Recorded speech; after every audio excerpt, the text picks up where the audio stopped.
আসসালামু আলাইকুম সুপ্রিয় ওমান প্রবাসীগামী বাংলাদেশি ভাইরা, কেমন আছেন সবাই? আশা করছি সকলেই ভালো আছেন। যারা ওমানের কাজের উদ্দেশ্যে যাওয়ার পরিকল্পনা করছেন তাদের জন্য রয়েছে একটি গুরুত্বপূর্ণ আপডেট।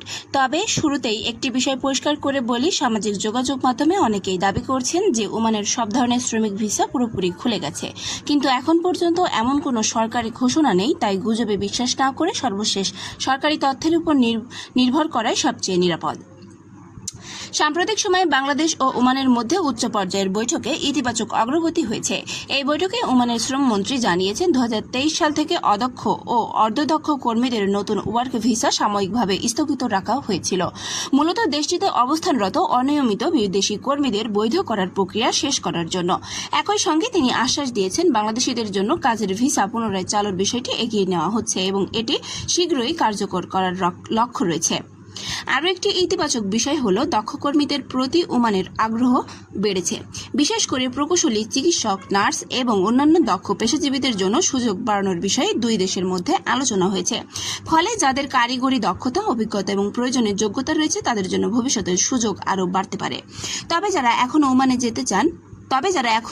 যেতে চান তাদের জন্য সবচেয়ে গুরুত্বপূর্ণ পরামর্শ হলো কোনো দালাল বা ভুয়া এজেন্সির কাছে টাকার কথা লেনদেন করবেন না।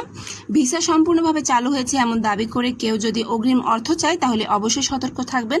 সরকারি অনুমোদিত রিক্রুটিং এজেন্সির মাধ্যমে এবং বৈধ চাকরির অফার নিশ্চিত করে আবেদন করবেন। এছাড়াও ওমান সম্প্রতি কিছু আবাসন ও পরিবার স্পন্সরশিপ সংক্রান্ত নিয়ম সহজ করেছে, যা দেশটিতে বৈধভাবে বসবাসকারী বিদেশিদের জন্য ইতিবাচক পরিবর্তন হিসেবে দেখা হচ্ছে।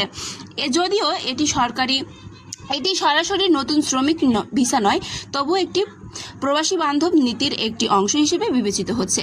সবশেষে বলা যায়, ওমানে যেতে ইচ্ছুক বাংলাদেশিদের জন্য আশা তৈরি হয়েছে। তবে এখনই সব ভিসা পুরোপুরি চালু হয়েছে এমন দাবি করা সঠিক হবে না। সরকারি ঘোষণা প্রকাশ হওয়ার সঙ্গে সঙ্গে আবেদন প্রক্রিয়া আরও পরিষ্কার হবে। তাই ধৈর্য ধরুন, সঠিক তথ্য অনুসরণ করুন এবং বৈধ উপায়ে বিদেশ যাওয়ার প্রস্তুতি নিন। আজকের আপডেট এখানেই শেষ করছি। কোনো নতুন সরকারি ঘোষণা প্রকাশ হলে সেই তথ্য আপনাদের কাছে দ্রুত এবং যাচাই করা অবস্থায় তুলে ধরা হবে। তো বন্ধুরা, আজকের ভিডিওটি দেখার জন্য অসংখ্য ধন্যবাদ এবং দেখা হচ্ছে পরবর্তী কোনো আপডেটে। ততক্ষণ পর্যন্ত সকলে ভালো থাকবেন, সুস্থ থাকবেন। আল্লাহ হাফেজ।